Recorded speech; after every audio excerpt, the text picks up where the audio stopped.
아멘. 할렐루야. 주님의 은혜와 평강이 함께 하시기를 소망합니다.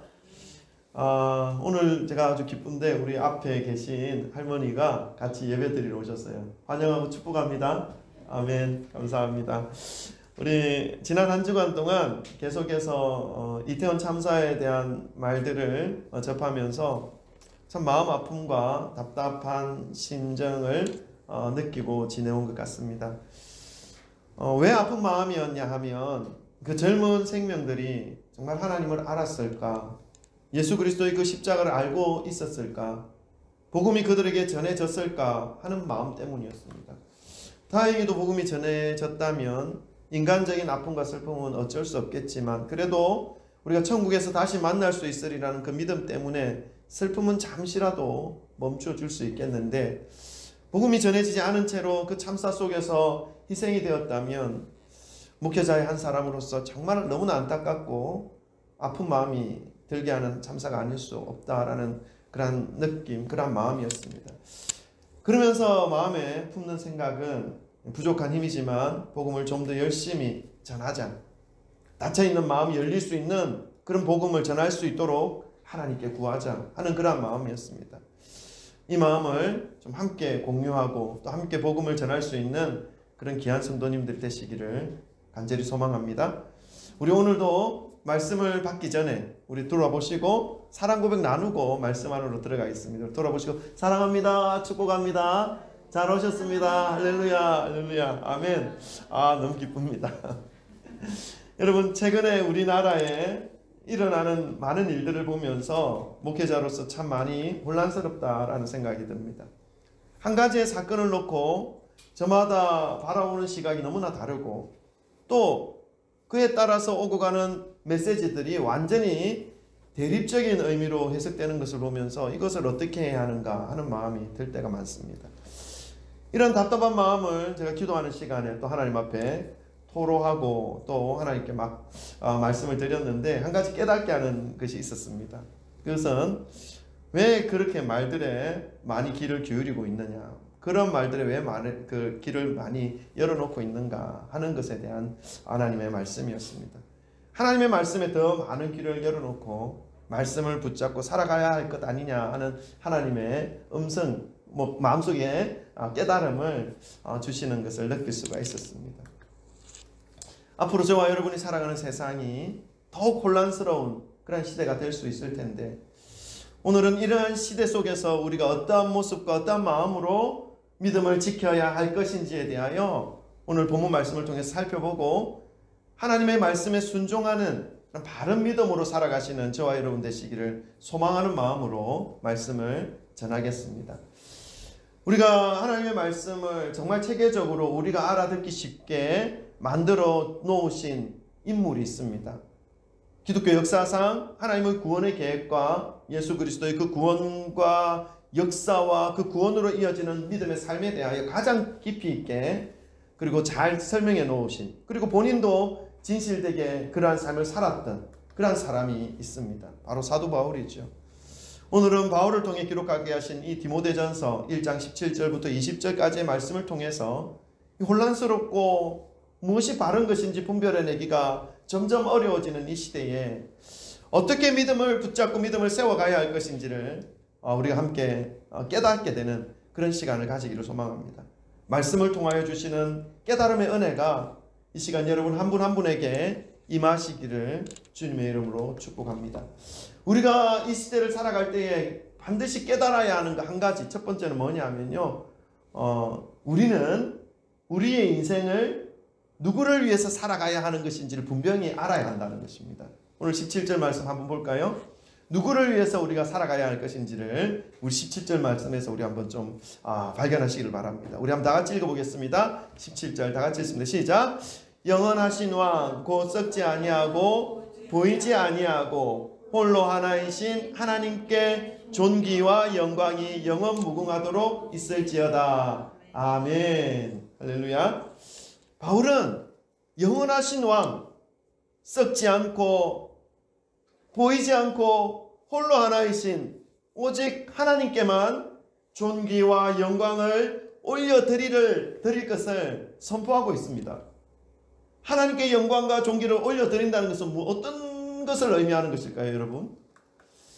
간혹 이제 믿는 분들과 말씀을 나눌 때 하나님께 영광을 올려드리는 것, 뭐 돈을 많이 벌어서 주님께 드리는 것으로 그것을 표현하는 분들도 있습니다. 또 사업을 크게 번창시켜서 주님의 은혜로 내가 이렇게 되었다라고 고백하면서 간증하면서 실제로 또 그렇게 살아가시는 분들도 많이 있습니다. 좋은 대학, 좋은 직장 가서 하나님께서 함께 해주셔서 좋은 대학, 좋은 직장 들어가게 되었다라고 간증하는 분들의 간증도 많이 듣고 있습니다. 우리가 이러한 간증을 들을 때에 혹은 이런 유사한 간증을 또 우리가 할 때에 참으로 조심해야 하는 것이죠. 그것은 보여지는 한 부분일 뿐입니다. 믿지 않은 사람들도 더 큰 사업을 하고 있고 더 좋은 대학을 가고 있고 더 좋은 직장을 가지고 더 많은 재산을 모으고 살아가고 있는 사람들이 믿지 않는 사람들 중에서도 엄청나게 많습니다. 그러니까 믿지 않는 사람들도 그렇게 한다는 것이죠. 그러니까 이것은 자칫 하나님을 앞세워서 자신을 자랑하며 결국 자신에게 영광을 돌리는 그러한 모습으로 나타날 수가 있다는 것입니다. 세상 사람들은 자신의 힘과 능력을 앞세워서 자신을 드러내고 자랑하지만 이런 비슷한 방식으로 믿는다라고 하는 사람들은 하나님의 능력을 앞세워서 자기를 자랑하는 경우가 참으로 많이 있습니다. 정말로 존귀와 영광을 하나님께 드린다는 것은 이렇게 드러나 보이는 것을 가지고 자랑하듯이 하는 것이라기보다는 자신의 삶 가운데 존귀하신 하나님의 말씀을 붙잡고 진실된 마음으로 그 말씀을 따르는 것을 의미합니다. 순종하는 것을 의미하는 것이죠. 자기에게 있는 여러 가지 많은 것들을 하나님의 힘으로 이루어냈다라고 그렇게 자랑하듯이 말하면서 결정적인 순간에 누군가 칼을 들이대고 너 예수 믿으면 죽어 라고 할 때 나 예수 믿지 않아요 라고 말하면 그게 무슨 의미가 있겠습니까? 우리의 실질적인 그 삶 속에서 매 순간 하나님의 그 말씀을 붙잡으며 정말 나의 삶을 하나님께 맡기는 그러한 삶으로 살아가는 것이 하나님께 존귀와 영광을 올려드리는 삶이라는 것을 여러분 기억하시기를 바랍니다. 뭔가 특별하게 내가 이 세상 가운데 하나의 어떤 큰 획을 그어서 나타내는 그것도 물론 하나님께 영광이 될 수 있지만 더 중요하고 더 근본적인 것은 나의 일반적인 일상적인 삶 속에 내가 하나님을 붙잡고 살아가는가, 내가 하나님을 진실된 마음으로 순종하며 나아가고 있는가, 이것이 참으로 하나님 앞에 존귀와 영광을 올려드리는 삶이라는 사실을 주님의 이름으로 기억하시기를 주님의 이름으로 축원합니다. 주님께 존귀와 영광을 올려드리는 그 삶을 살아가게 될 때 인간적인 눈으로 볼 때에는 놀랍게 비춰지는 그 영광도 그 기쁨도 있을 수 있죠. 그러나 그러한 것들이 나에게 주어질 때에 그것이 내 것이 될 수 없다는 것을 알고 있기 때문에 그 모든 영광과 존귀가 온전히 하나님의 것입니다 라고 비로소 우리의 심정으로 고백하는 그러한 삶을 살아갈 수 있기 때문에 그렇습니다. 나는 그저 순종한 것뿐입니다. 그렇기 때문에 나에게 주어지는 이 영광은 온전히 하나님께로 올려드리는 것이 합당합니다 라고 하는 그러한 마음으로 가득 채워질 수가 있습니다.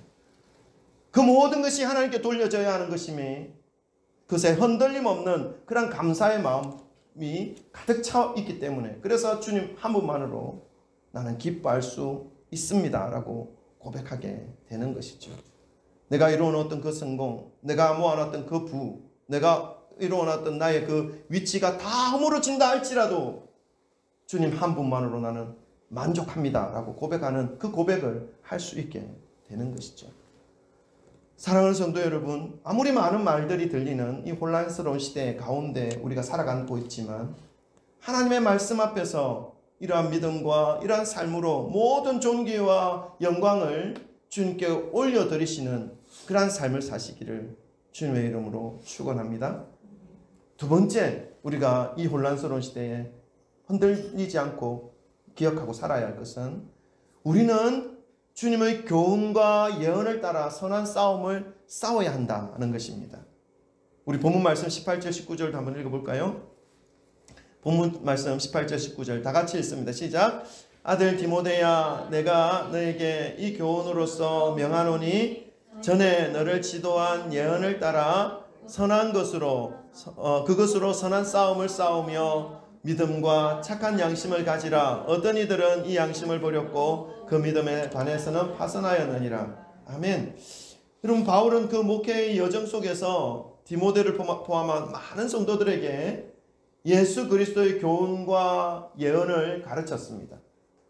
바울이 디모데에게 말한 이 교훈과 예언이 무엇이겠습니까? 그 내용이 무엇이겠습니까? 바울이 기록한 13권의 그 서신서를 중심으로 우리가 알아본다면 바울이 전하여 준 이 교훈과 예언은 복음입니다. 하나님 아버지의 그 구원의 계획, 예수 그리스도의 그 십자가의 구속의 은혜, 이 은혜를 받은 사람들이 이제는 어떻게 살아가야 할 것인가 하는 이러한 내용들의 말씀입니다. 그런데 그 복음의 말씀을 기준으로 해서 선한 싸움을 싸울 것을 지금 말씀하고 있습니다. 여러분, 복음을 가지고 말씀을 기준으로 살아가게 될 때에 싸워야 하는 싸움이 있다라는 것을 말씀하고 있죠. 이 보이지 않는 존재와의 싸움입니다. 성경은 세상에서 부추기는 경쟁과 같은 그런 보이는 싸움에서는 오히려 지는 것을 더 지혜롭다라고 말씀하는 것처럼 여겨질 정도로 그렇게 말씀하는 느껴질 정도의 그런 말씀이 많습니다. 그러나 유독 이 보이지 않는 이 싸움에 대해서는 절대로 져서는 안 된다라고 말씀하고 있습니다. 반드시 이길 것을 요청하고 있습니다.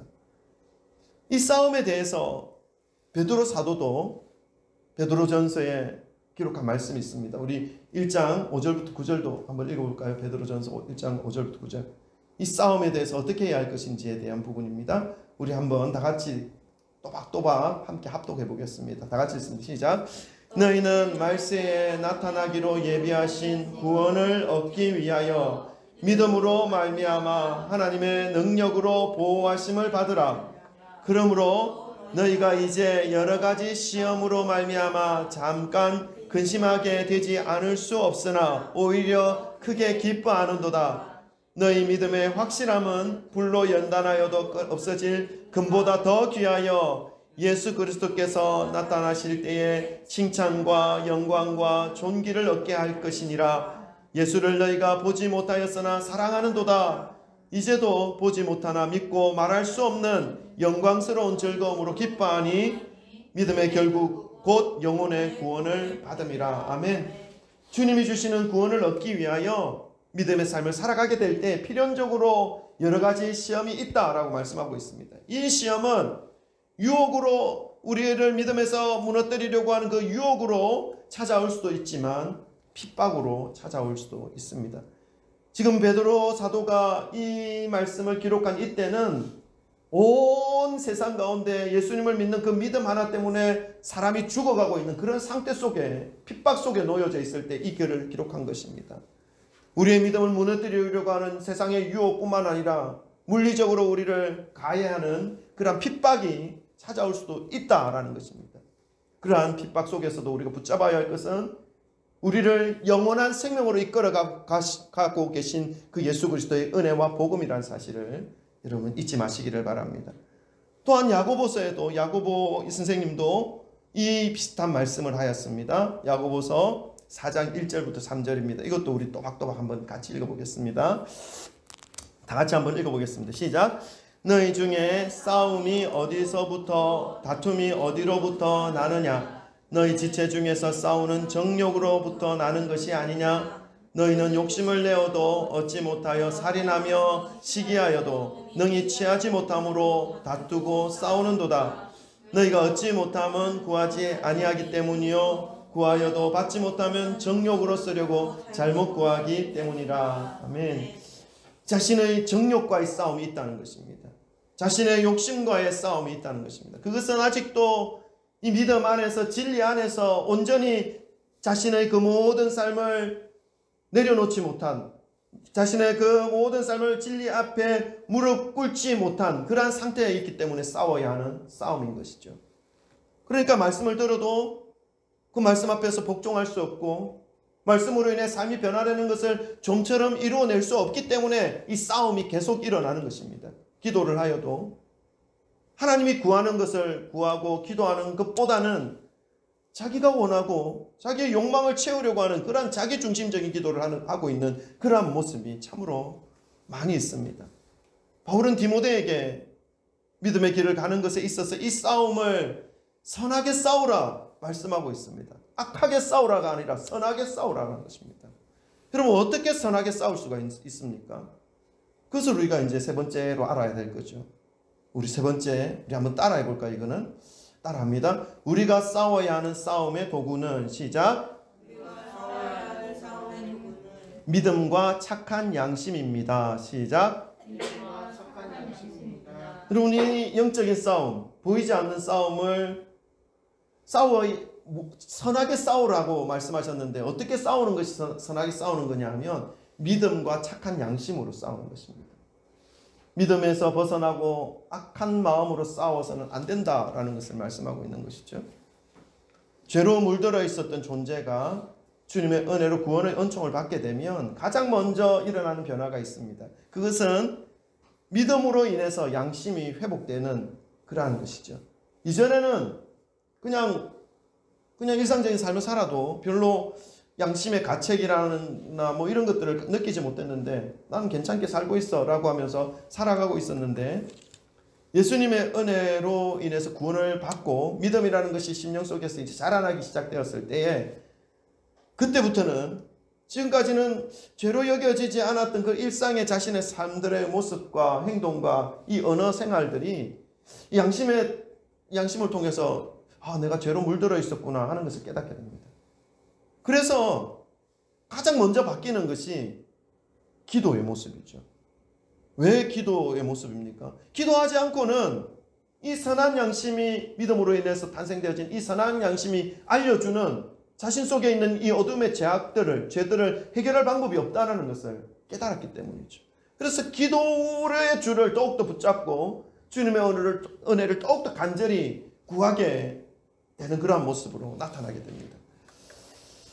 이렇게 살면 순간순간 기도하면서 살아가면 이 순간순간 나를 하나님으로부터 십자가의 그 은혜로부터 멀리 떨어뜨리려고 하는 그런 존재가 무엇인지를 인식하기 시작합니다. 성령으로 인해서 영적 민감함이 발생하기 시작했다는 것이죠. 이런 모습으로 선한 싸움이 시작되는 것입니다. 이 싸움을 믿음과 착한 양심으로 하라는 것이죠. 그런데 이 싸움을 믿음을 붙잡지 못하고 착한 양심을 거부하고 싸우게 된다면 어떻게 될까요, 여러분? 그 모습은 아주 이기적인 모습으로 나타날 수 있습니다. 이기적인 마음이라는 것은 물론 자기의 어떤 중심적인 생각이겠지만 하나님을 의지하는 것, 예수 그리스도를 믿고 이 싸움을 싸우는 것이 아니라 자기 자신을 믿고 자기의 뜻을 이루는데 이 믿음이라는 도구를 사용해서 이겨내려고 하는 어처구니 없는 그런 모습으로 나타나게 되는 것입니다. 바울은 이러한 모습을 하면서 살아가는 이들에 대하여 이들이 분명히 교회 안에 존재하고 있다라는 것을 말씀하고 있습니다. 19절 말씀을 다시 한번 읽어볼까요? 19절 디모데전서 1장 19절 다 같이 한번 읽겠습니다. 시작. 믿음과 착한 양심을 가지라. 어떤 이들은 이 양심을 버렸고 그 믿음에 관하여는 파선하였느니라. 아멘. 분명히 교회 안에서 믿음을 버린 사람이 있고 그 양심을 버렸고 그 믿음에 대해서는 파선한 사람이 있다라는 것을 말씀하고 있죠. 하나님이 회복시키신 이 선한 양심을 거부하고 살아가게 되면 결국 그 믿음의 삶이라는 것은 파선하게 된다. 파선이 뭡니까? 파괴되고 산산이 부서진다라는 것을 의미하는 것이죠. 그래서 영적인 전쟁에서는 당연히 실패하게 되고 패배한 삶을 살아가게 되는 것입니다.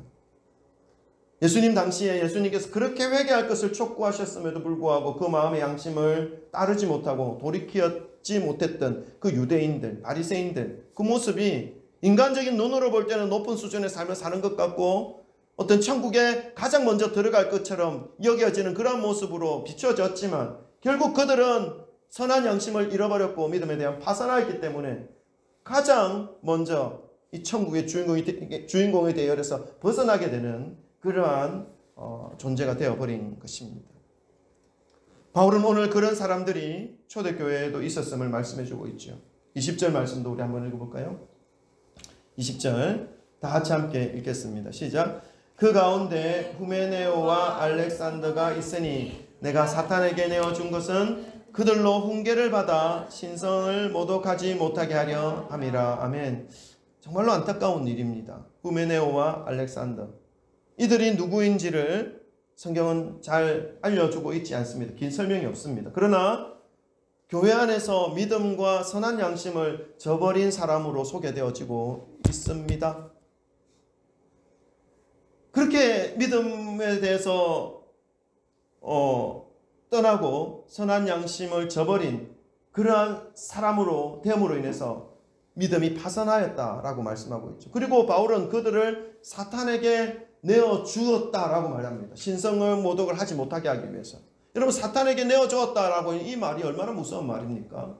그것은 천국과 상관이 없는 사람이다라는 것을 선포하고 있는 것입니다. 교회 안에 있지만. 그래서 우리가 이 믿음의 삶을 살아가게 될 때 무엇이 필요하냐면 믿음과 선한 양심, 착한 양심이 너무너무 중요해요. 그래서 말씀을 받을 때에도 우리가 이 믿음으로 받고 착한 양심으로 받는 것이 너무너무 중요한 것이죠. 그래서 교회를 다니면서 이 착한 양심으로 살아가는 것이 우리에게 있어서 얼마나 소중한 삶의 모습인지를 다시 한번 일깨워주고 있습니다. 오늘 본문 말씀을 통해서 오늘을 살아가는 저와 여러분이 믿음의 삶을 살아가게 될 때에 어떻게 살아가야 하는 것인지를 깨닫게 해주시는 말씀, 은혜가 있음을 우리가 고백합니다. 여러분, 하나님의 말씀을 가장 순수하게, 가장 바르게 지켜내야 하는 장소가 있다면 어디겠습니까? 그것은 바로 교회입니다. 교회에서 하나님의 말씀을 순수하게 받아들이지 못하고 정말 가장 진실되게 흡수하지 못하고 있다면 그것은 교회로서의 합당한 모습이 아닌 것이죠. 그리고 그 교회 가운데서 이 진리가 변질되지 않도록 진리를 붙잡고 진리를 세워나가야 하는 사람이 있다면 누구이겠습니까? 그들이 바로 교회의 일꾼이요 성도들입니다. 그러나 오늘 바울이 디모데에게 알려주는 이 믿음에 파손된 자들은 그 일을 하지 않았습니다. 오히려 교회 내에서 진리에 대하여 그릇되게 하였고 그것을 고치려 하지 않았고 17절 말씀을 보니까 그들의 말과 그들의 모습이 정말 악한 모습으로 결말에 이어졌다라는 것을 말씀하고 있습니다. 20절 말씀이네요. 사랑하는 성도 여러분, 우리는 말씀을 붙잡고 살아가기 위해서 세상에서 잠깐 벗어나서 지금 이 자리에 주님의 몸된 교회에 나와서 예배를 드리고 있는 백성입니다. 그러나 세상은 계속해서 혼란스러운 말들로 우리의 마음을 흔들 것입니다.